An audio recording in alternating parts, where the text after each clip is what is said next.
Um, I'm Paige, as you may know if you watched my previous videos. If you have, thank you so much. Um, it truly does make me feel good inside, even though I noticed maybe someone might not watch the whole video or even a quarter of it. Them just putting that tap on my thumbnail. Thank you. Thank you for acknowledging I exist in some form or fashion. Um, I really would love it if I could get some subscribers. I hate to be one of those people that say, I've got a goal and I need you. Only you can help me reach it. But I do have a goal. I would love to work my way to even 500 subscribers. That would just that would be a good number, I think, to aim for, considering what I have to offer and how I'm offering it, which is through no fancy technology or apps or editing. It's with my iPhone. So I know I've got a lot of competition, but I didn't join the YouTube gang to compete. I didn't join it to um, be part of a clan on YouTube. I did it for a genuine purpose, and that is to help others. And if you haven't watched any of my videos and this is your first one, I want to let you know that yes, I want to have funny videos. I want to joke. I want to pick at things and just be pleasant, like a friend should be to somebody. Um, but at the same time, I have a real purpose, and that is to jump in and do my part the best I can in helping those that are victims of abuse. I guess mainly domestic abuse is what I'll be talking about, but any form or fashion of it, it should be addressed and it should be acknowledged, and you should feel just as important as any other person that's gone through abuse. Um, and then also, I'm type 1 diabetic. I was diagnosed right around 2005, like pretty much on the date. Actually, it was on the date. I don't know what I'm talking about. But I've obviously had it for a long time, and I've seen a lot of things, man. I've seen a lot of things. I've tried a lot of things for, therapeutic um, intervention, and currently, right now, I am on injections with a pen. If you don't know what all that stuff is, don't worry, I'll explain it if you haven't already taken the time to watch someone else's. I would love for you to hear you know, my cover of diabetic therapy, insulin therapy. I have had a pump, but because of insurance reasons, I kind of had to stop that. I have a CGM, which I highly recommend every diabetic that has the opportunity to get a CGM, a continuous glucose meter. I recommend get it. Now, we're all different, and this video isn't supposed to be a diabetes video, but as I tell you kind of what I've gone, experienced as a diabetic, CGM will tell you, and basically the one I had would update every 5 minutes with a current reading. And my issue was never knowing how much insulin to take or how many carbs are in a food or what's going to affect my blood sugar. My issue was where I would have these very brittle up and down days that I could not guess. And after so many years of the disease, you sort of forget or don't notice the symptoms, which becomes very dangerous. And that CGM will alarm me, let me know what's going on, and basically had saved my life a couple of times because I had no clue I was dropping down to 28, but I was. So that's something I highly recommend any diabetic to get, just gotta say.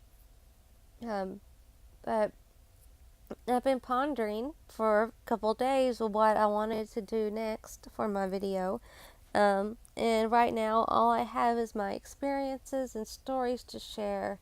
And my whole 30 years on earth. Yes, I just turned 30 in March. Man, I miss the 20s. But I kept kind of resorting back to the same issue here lately, which had to do with friends and friendship. Um, and how that is a big, big shift in your life going through abuse. Um, it happened very early on with me in my relationship that I was abused on several accounts physically, almost probably 95 to 100% of the time. It was always mentally. And the flags, the red flags that were just being thrown in my face, literally smacking me in the face, was the ones where I was being pulled from my circle of friends, from my friends that hadn't left my side since ever. They've been there um, before kindergarten even, and these people all of a sudden became the worst thing for me. Um, and that it broke my heart, but I didn't honestly even notice it. It became where his friendship, you know, and family friendships and family were that only for him. Those were the only ones that mattered.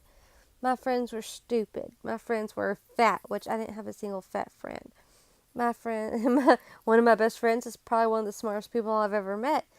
And my friends didn't know what's best for me, or skanky or slutty. Like, it was just repulsive, and I would stand up for them every time.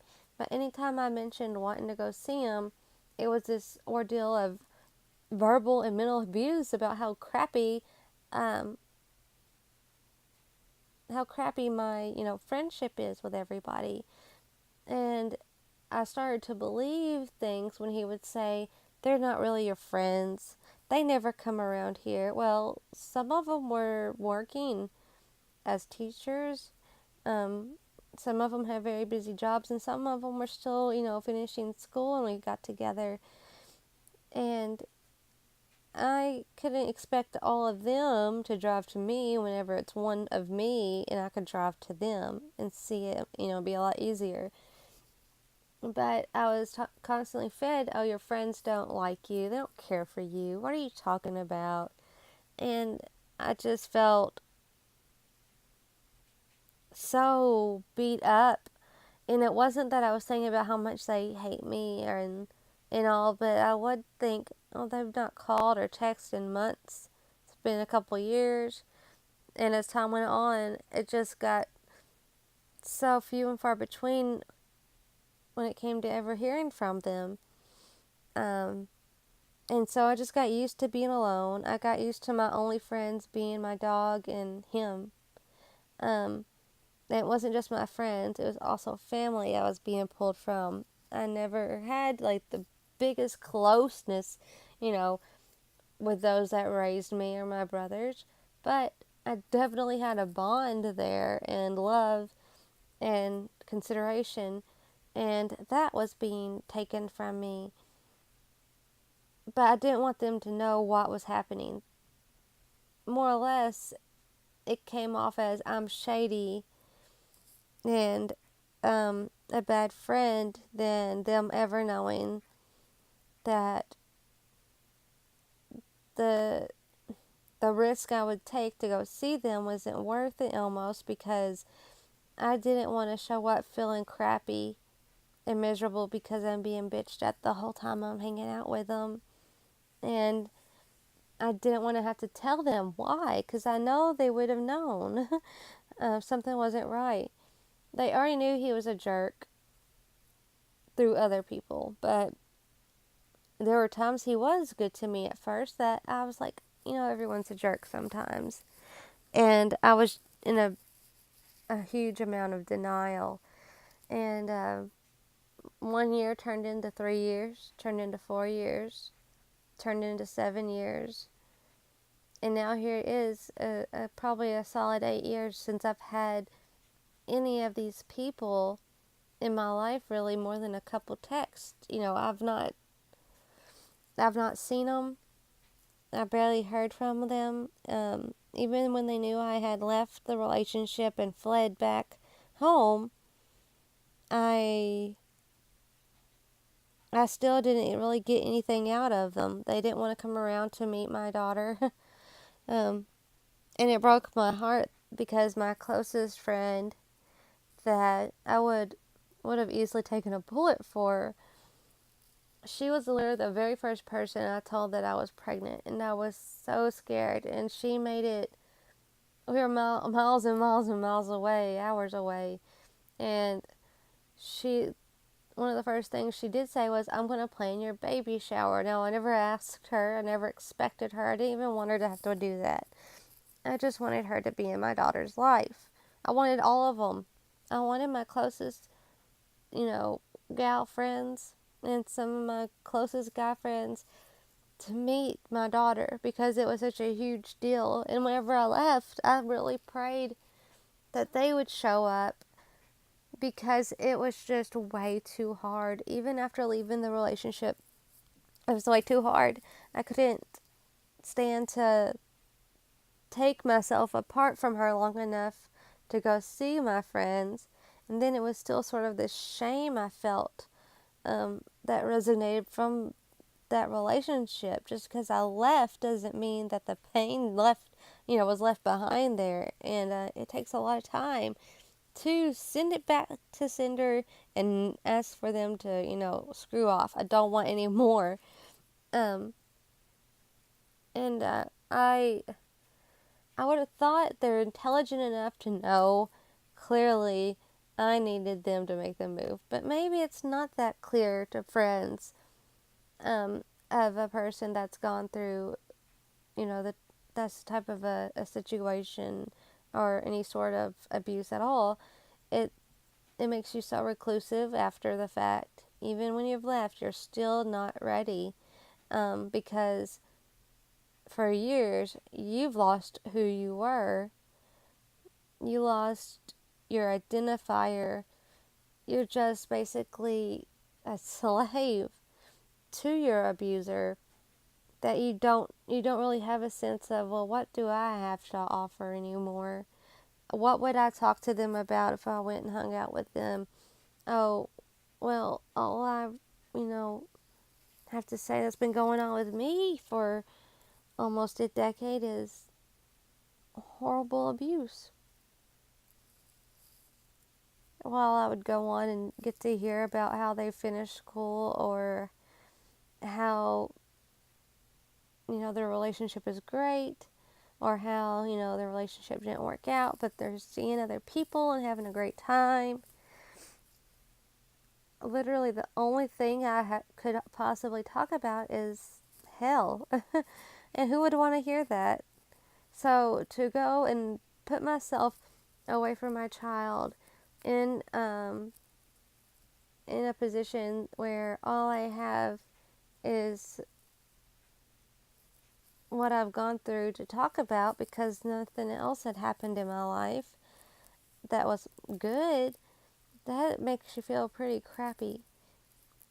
Um, and I don't like bringing up things for fun. I like to talk about things that are positive, and I don't like to, force it because I just got to the point that for years I forced that smile. I forced that fake, oh, I'm okay. Things are great. I love them. I forced it to the point it's like, when you cry so much you physically can't cry anymore. Well, I smiled so much from pushing it, I couldn't do it anymore. I had finally emotionally snapped when it came to faking happiness. And offering only that to my friends, it was difficult. And if they would have come to me where there's other people like my family and my daughter, and it wouldn't be where I'm stuck somewhere for hours or even a couple hours, where that they could come see me, they can, ask and talk about what they want to, and then when they're done, they can leave. And it wouldn't be as awkward or as painful or as difficult in that way, but they never came. And my best friend who said that she was going to plan my baby shower. I never expected that. But my family, my mom and grandmother had created this beautiful baby shower. And I had never heard from any of my friends up until that point. I still really haven't, but I was still in the relationship, but I thought that this was a big enough deal that I would still see them, that some of them would come. And I felt almost humiliated whenever I walked into my house. I was so grateful and I was so thankful. And I literally walked into the room where they're putting all the presents in the cake, and not one of them were there. Nobody was there, and I wanted to cry. Then I was basically crying the whole shower because none of my friends came. None of them. And that killed me. And that was a little bit of kind of what I guess might have been part of the glue to keep me with them, because I didn't have anybody else really. Um, I didn't have anybody.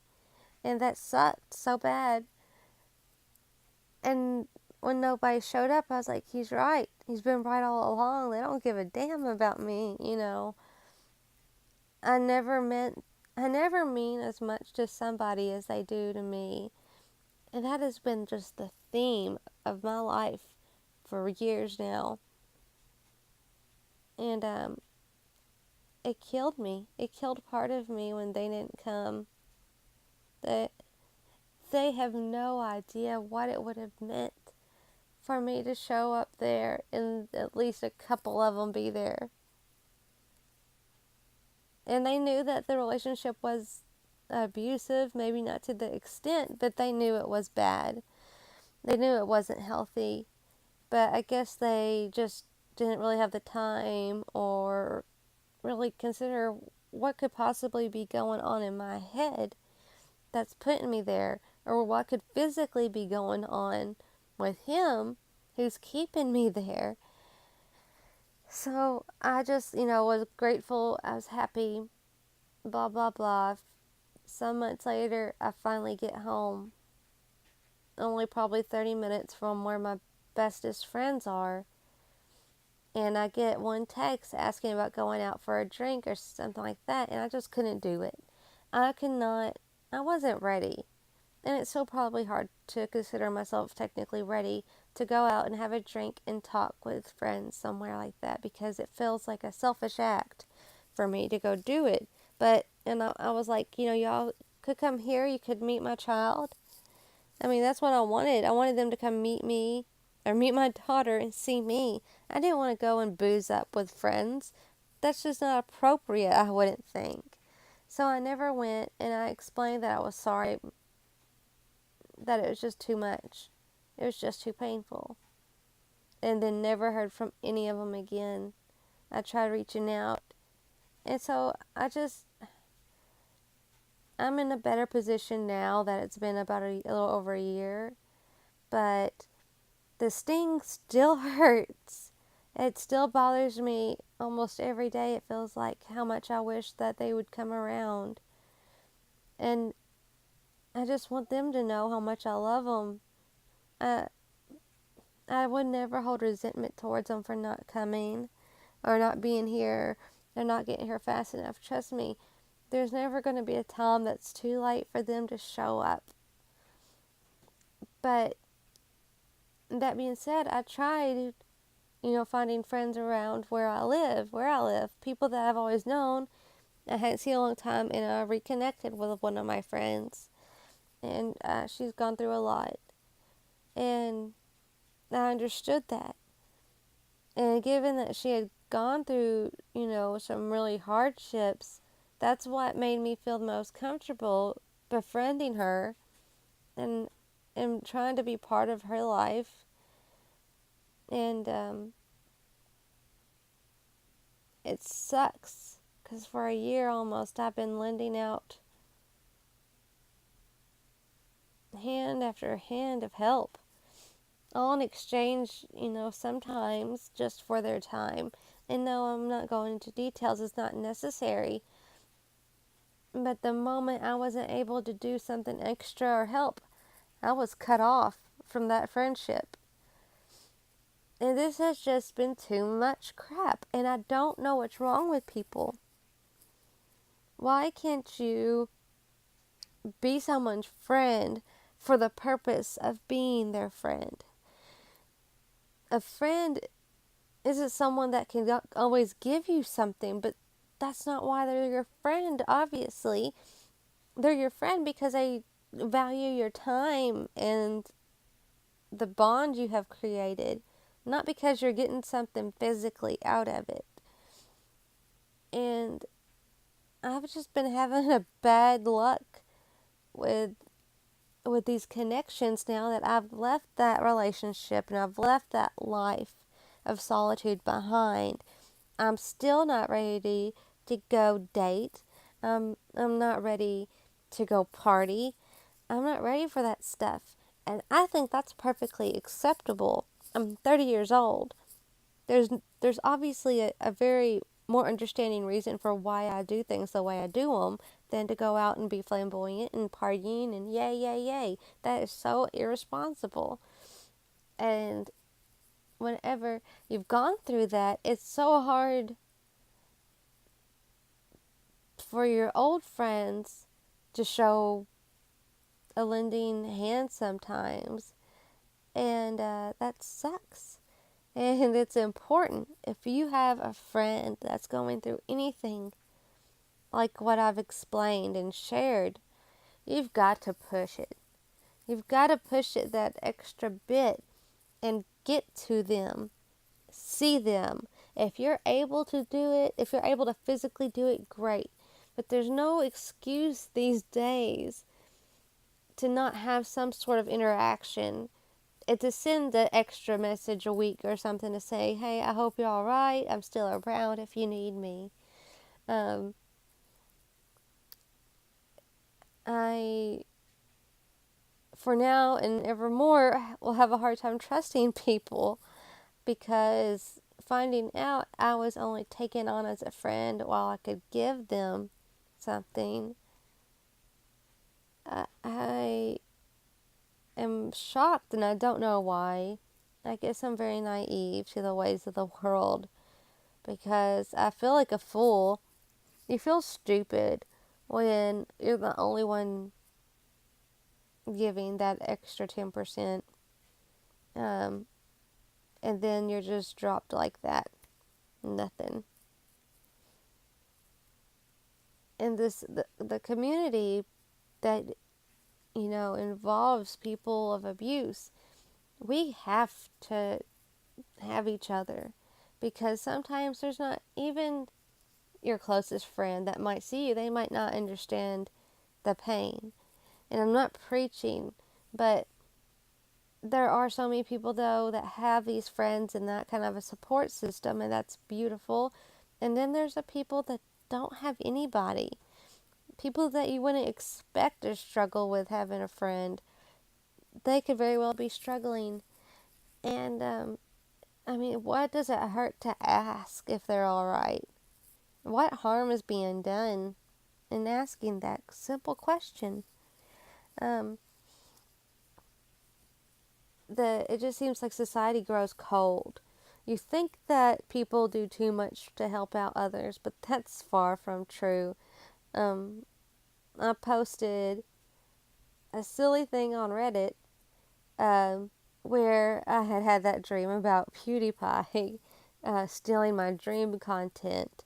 And I put there with a caption, please help, like, follow, subscribe, because the single mom needs a new mic. And it was a joke. And I'm pretty sure I had put in one of my videos, if not in the comments or in the description, none of my money that I get for child support, which is nothing, or in anything, is going to go towards my YouTube channel. I just don't have that source of income. I don't have really any income, and I'm trying really hard. Um, but the income I have is just really minimal. And so, no, I'm not going to take that from my daughter's needs or my own physical needs for this. When I said, the single mom needs your help, I meant hopefully with you guys supporting my channel and my mission, um, there will be a day, there will be a day, there will be a day where I hit some ad revenue, and that will go to my setup. Until then, I'm working with the best I got, and it's not much, but I'm doing it. And a guy or a girl, I don't know who it was at all, and they just said, why don't you go and get a job instead of taking my money that I pay in taxes for you, blah, blah, blah. I'm not going to support you, and I support you with my tax dollars. Are you kidding me? I get nothing from you. Zip. I don't get any sorts of government aid. I get nothing. And clearly they really didn't understand why I'm making this channel, even though it's very clear, um, to really just punch someone in the stomach. I'm not saying my situation is the worst. It's far from it. It's far from being the worst. But I have, oh, and they said that I made the choice of being a single mom. It's my fault. So I shouldn't be asking for help. I made that choice. I wasn't a single mom. I wasn't a single mom all along. But screw you, buddy, because you suggest I stay no longer a single mom. I should have stayed in that abusive relationship because you don't want your tax dollars to touch me. F you, buddy. I really hope that karma comes around and shakes your hand because honestly, you need to be jack slapped with it. I am just furious for other women like me, or even men that are a single parent because of a circumstance that made it the safest, smartest decision to leave their partner for the sake of their child. Not every single mom is someone that goes and screws around with every Tom, Dick, and Harry and then gets knocked up and expects a handout. I don't know what sort of brain injury you might have, or maybe you're just stupid. But there's plenty of single mothers out there that didn't get pregnant because they just felt like it. Now there are some shady bitches out there. That's just a fact. But shame on you. I literally I made this choice to be a single mom now because my life was on the line. I didn't want my daughter's life to be at risk at all. I didn't want to live in this hell I was trapped in. And part of why I was staying in a way or scared to leave was because I didn't want to be the single mom. I didn't want to break up a family. But it's so true whenever it comes down to what's best for the kid. Sometimes splitting is the best. Even if it doesn't involve violence or abuse, sometimes that's the healthiest choice. And me being a single mom, that's a badge of honor, buddy. Because I'm a single mom for being brave. You don't know what it took. And you might never know what it takes. And you might never listen. But for anybody else that thinks every single mom is just some greedy hoe, you're wrong.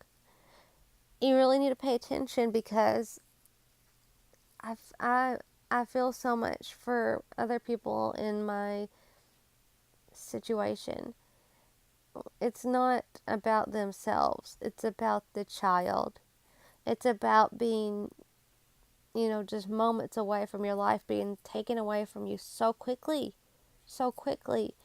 And you leave So you don't have to worry about that anymore. So your worry isn't about, oh God, what's going to happen when he walks through the door today? What's going to happen if I burn the food again? It's so cliche, but it's the hard truth. That's what happens so much of the time is you're tired of being scared. And you're tired of not having your focus on that child you love so much because you're more scared about what they're going to need or do. And if you can't provide the answer they want to hear, then maybe you'll never get another moment with your child again. So, I know this is kind of bouncing around, but I guess my message with this is show some tolerance, whether you're a friend or not of the person. It's not always hard to see what's going on in someone's life. Sometimes it's very obvious. People knew what was going on with me that were neighbors. And it sucks whenever you already have your friends that clearly don't want to take the time to understand what happened. It sucks when you find your friends that you do have are only wanting to use you. And then whenever you reach out on social media, you have someone shaming you because you're a single mom because you made that decision.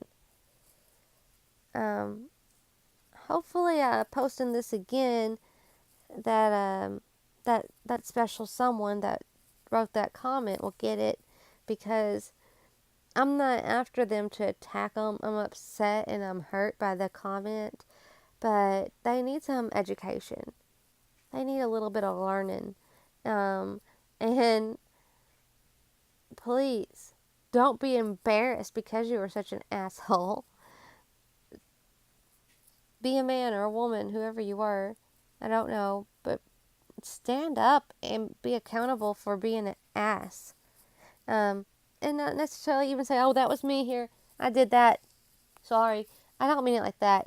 Use your brain. Keep your mouth shut and your hands tight, because there's no reason for you to pop off again like that to somebody that totally doesn't deserve it. So, yeah. Friendship is important. It's key. It's necessary in a lot of ways. And if I can have the guts to go before a judge, pour out my heart, explain everything that I've, not been perfect with, and I'm not the most proud of, and that I'm really embarrassed by and scared to even discuss when it came to that abusive relationship, then there's no reason not to be brave enough to say, I'm sorry. So, that's all for right now. Please do comment below if you have questions or something that you think would be great to hit on that maybe you've not heard other people talk about. I know by now there's so many videos. We're a dime a dozen, but trust me, I know not everybody is in it for the right thing. A lot of people try to exploit accusations of abuse, or, use that card for attention. And it's not for attention. It's for understanding and tolerance. It's for love and acceptance. It's for patience. And it's to just keep these women and children and men safe. To keep them knowing that there's always someone there that's looking for them to help them. And if you can, share something maybe you want to talk about, or ask me about, please do. If you would like, to share my videos with someone else that you think needs it, please do. Please do like the video. I know there's people seeing it, but I want to know what I'm doing right. Because I know plenty of what I'm doing wrong. But if I'm doing something right, please do give me just a little credit and hit the like button, please.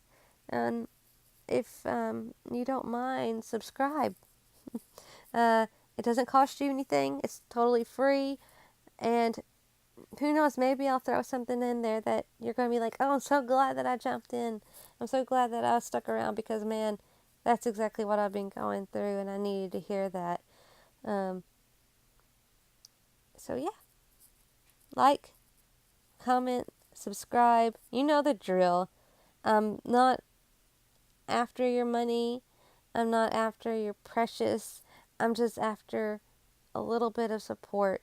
And it you might never meet me, ever know me, ever watch another video, but I see all of y'all.